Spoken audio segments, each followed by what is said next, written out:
Ito meron tayo pula. Sana si 1110.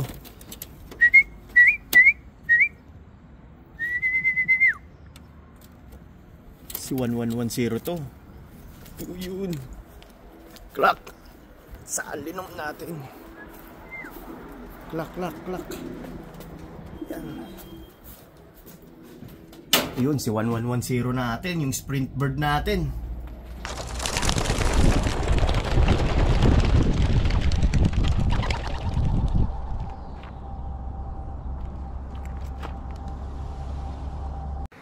Welcome back mga kalapatids. So for today's video ay magkakarga tayo. So bali Cape Campbell namin, bali nasa 247 kilometers. Dapat nga ang race namin ay Master to na 390 kilometers at Danny Burke na 490 kilometers. Dapat ang kargahan namin nun ay kahapon. Tapos ang race namin ay bukas. So na-cancel nga dahil masama ang panahon dun sa north, tawid dagat. So bali in-adjust ng Cape Campbell. So bali ang ikakarga natin ay 23 na ibon mga kalapatids. Bali ikakarga natin si 3953 natin mga kalapatids. So bala ko nga i-race ko na lang siya. Yung 2 times na Federation Champion natin mga kalapatids. Na kay Kura first lap. Bali Federation siya mga kalapatids, first overall. Tapos last week nga, first overall ulit sa Cape Campbell. So, ikakarga ko siya ngayon, Cape Campbell. Tapos susunod, papahinga ko na. Ang sunod na race niya na ay sa Hastings, nasa 580 kilometers ata yun mga kalapatids. Yung club auction. Kasi, pina-auction ko siya mga kalapatids. So, i-race natin siya. Bali, doon ko na lang siya ikakarga. Bibiglain ko na. Tapos, kung makauwi man siya, future breeder na natin yun mga kalapatids. So, tingnan natin yung mga young bird natin mga kalapatids. So, nandito yung mga young bird ko. Bali, nasa 22 na ata mga kalapatids. Bali, ito yung mga panglaban natin ng young bird sa March mga kalapatids. Sa 2026. Puro blue check to, tsaka blue bar mga kalapatids. Ayan.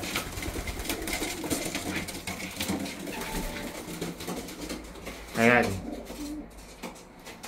Bali, may hiniwalay ako dito kahapon na blue bar tsaka blue check. Ito. Bali, 26 days. Ito. Tapos yung isa, ito. Ayan. So, bali, may dadalhin pa ako dito na dalawang inakay mga kalapatids. Siguro bukas.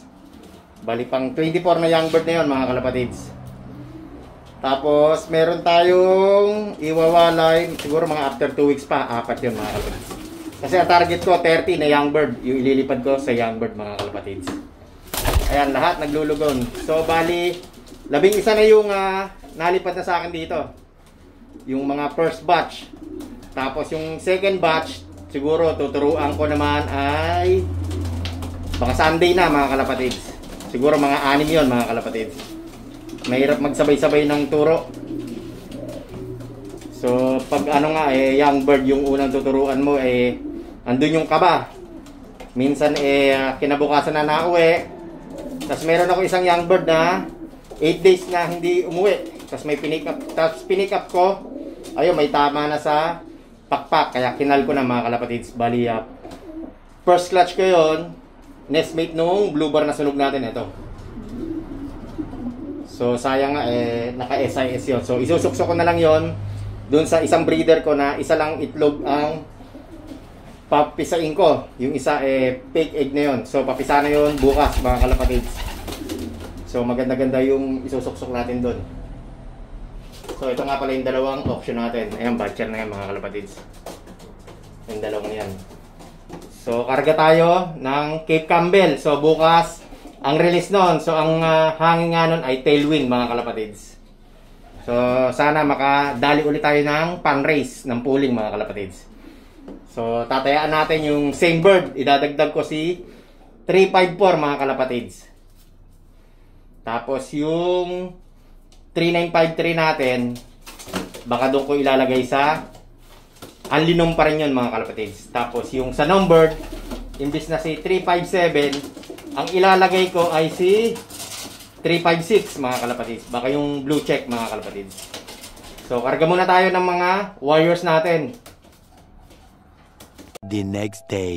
Good morning mga kalapatids. So for today's video ay mag-aabang tayo ng wires. Bali, na-release na yung ibon sa Cape Campbell, 247 kilometers ng 7:30 ng umaga mga kalapatids. So ang oras nga ay 8:40 na. Ayan, 8:40. Bali, 1 hour 10 minutes nang nalipad yung wires natin. Bali, 23 yung kinarga natin. Tapos may taya tayo sa Nombird, sa Panrace, tsaka Only Nombird, tsaka sa Combine. So, bali, tatlong kategory yung tinayan ulit natin. So, bali, yung ninumbered ko doon, si 356, yung anak ng Grisel. Tapos, doon sa Only Nombird, si 1110, 357, 354, tsaka si 3953. Tapos, sa Combine naman, mga kalapatid, si 3953, tsaka si 356. Bali, ang araw nga dito ay sikat na sikat. So, maganda yung panahon dito, kaya maaga nirelease yung mga ibon. Bali, dati nga noon, siguro mga 10 AM hanggang 10:30. So, bali, 2.5 to 3 hours lang lilipa rin yung Cape Campbell dahil tailwind. So, tataboy sila ng hangin, diretso mga kalapatids, papunta dito sa loop natin. Bali, ang naiwan na lang dito si Tatang, dito sa cock section natin. So, ayan, nakapaglinis na tayo ng loop mga kalapatids. So, si Tatang lang naiwan natin dito. Tapos, mamaya, pag datingan na yung mga wires natin, so, magtuturo ulit tayo ng mga inakay. Tapos dito, sa hen section, yung dropper lang natin nandito. So, mamaya, kukunin na natin to. Gagamitin ulit natin tong dropper natin. Bali, 22 na yung nanditong mga young bird natin mga kalapatid. So, meron akong iwawalay na dalawa ulit. Etong silver, anak ni Tatang mga kalapatids. Ayan. Tsaka itong slate mga kalapatids. Ayan. Anak ni Diwata. Tapos yung inakay ni Diwata doon na second clutch. Bali, slate ulit yung nilabas. Kakulay nun mga kalapatids. Tapos meron tayong isa, yung pinasitter na isa, yung anak ng Grisel. Second clutch yun. Kasi yung unang clutch nun ay parehas blue bar. Ngayon yung second clutch niya, isang itlog, bali Grisel ang nilabas mga kalapatids. Tapos yung second clutch nung kay Pilay X3952, bali parehas red check. So yung unang clutch nga nun ay isa lang inanakay. Isa lang ang inakay nun. Ito, naka-auction natin. Ayan. Yung blue bar na yan mga kalapatids. Ayan, lugon na lugon yung mga young bird natin mga kalapatids. Ito yung sunog na blue bar. Ayan. Ganda niyan mga kalapatids. Hindi ko alam kung kak ba to or hen. Ayan, batcher na sa atin itong sunog na blue bar na to. Tapos ito yung anak ni Diwata. Hindi lang nag white flight. Ayan yung may sibat sa mata mga kalapatids. Tsaka sa taas ng ilong. So marami akong inakay dito yung paanak ni Kulit. Bali naka tatlong clutch tayo doon. So bali 6 na inakay. Tapos yung pang-apat na inakay, bali may pasuksok sa atin. So gift bird natin. Tapos meron tayong papisa next week.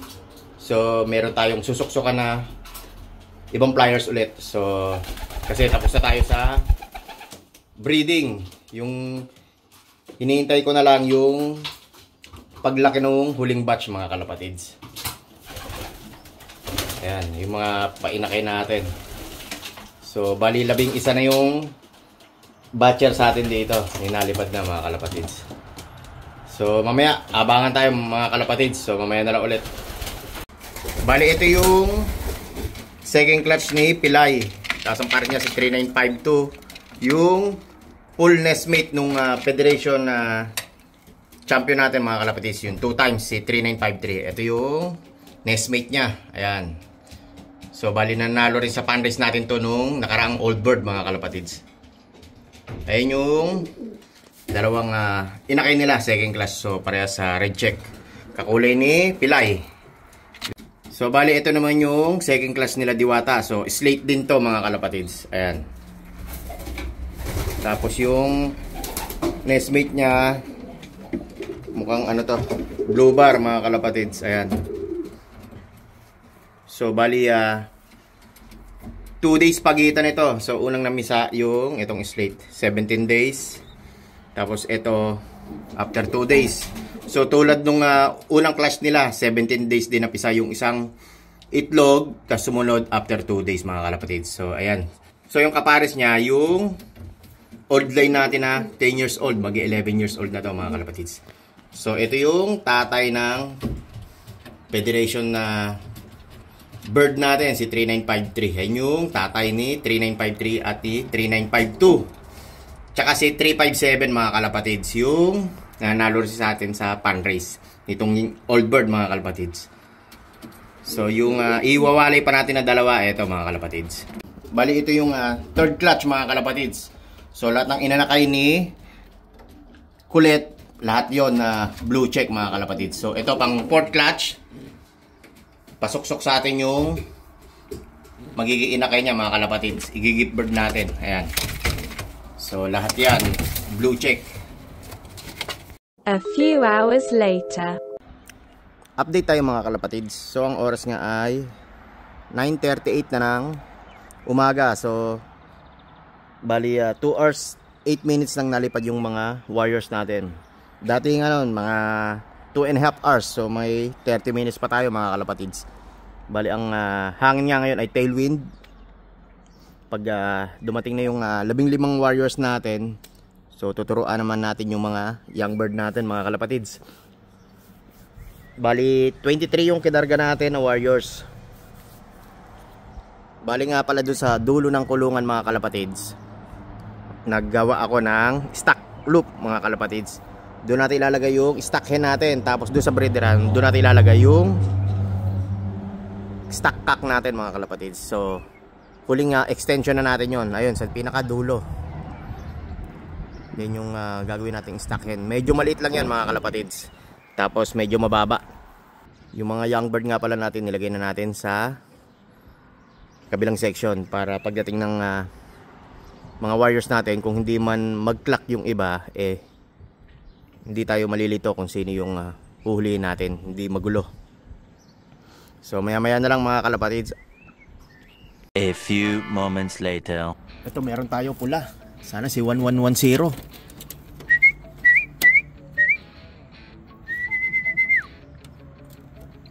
Si 1110 to. Yun. Clock. Saan linom natin? Clock. Yan. Yun, si 1110 natin, yung sprint bird natin. Ito, may second bird tayo mga kalapatids. Sana si 356. Naku, si 1110 ata to.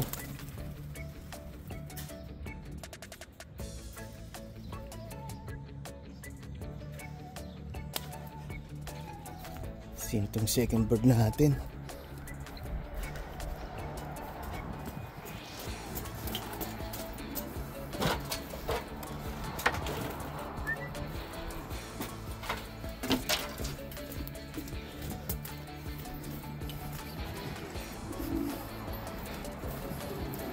Clock. 106. Anak ni Tiny. Ito. Sana inom natin. Blue check.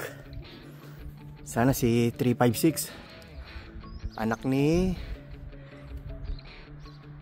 yung grizzle natin. Clock. Kasi magkapatid. Ito, may dalawa tayo. Dalawang grizzle. Hindi yung numbered pa natin. Ayun, dalawang grizzle. Yun. Ito, isa. Ang taas. Sino kaya itong isa natin? Mukhang survivor natin to. Hindi yung numbered natin. Up. Si Puyo.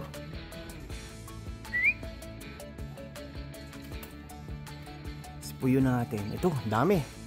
5 mga kalapatids. Patay, sabay-sabay na naman dumating yung clacking natin. Ay, 5.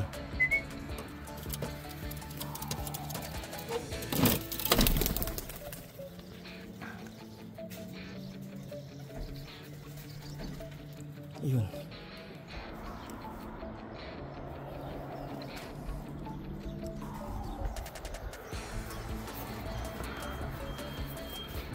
Pang 11 natin mga kalapatid, si Mili. Nako, wala pa yung number natin tsaka yung sa combine, yung dalawa. Ito, may isa tayo. Si Tiny. Ayan, si Tiny. Ayun, dami. Siyampa ko lang natin mga kalapatids. Wala nang dumagdag. Yung mga tinaya natin sa fundraise sa number tsaka sa combine, wala pa. Pero yung first bird natin, si 1110, nakataya yun sa Anlinom mga kalapatids. So 3 times na siyang nag first clacker sa akin mga kalapatids. So abang-abang pa tayo. Ito, pang 16 na ibon natin mga kalapatids. Wala pa yung nom natin tsaka yung sa combine. 5-3 ata to. Sana si 5-3. Ba't ngayon walang dumating? Yung numbered natin mga kalapatids, pang 19 clacker. Ayan, si 356. Namara ko pa, kararating lang. Saan kaya napadpad to? Yung mga huling paklak natin pagod na pagod. Ito namara ko pa. A few moments later. So mga kalapatid, kulang pa tayo ng isang ibon, yung SIS natin. So paligo muna tayo ng mga warriors natin. Tapos mamaya alas 4 strike off namin. So sana makapwesto yung first bird natin, si 1110 sa Federation. Bali siya yung nakataya sa atin sa only numbered sa fundraise mga kalapatids. Pero dun sa numbered tsaka sa combined speed sa fundraise din, malabo na kasi late na yung dumating yung number natin. Ito yung blue check na yan, tsaka yung 3953 natin mga kalapatids. So paligo muna tayo dito sa mga warriors natin. A few moments later.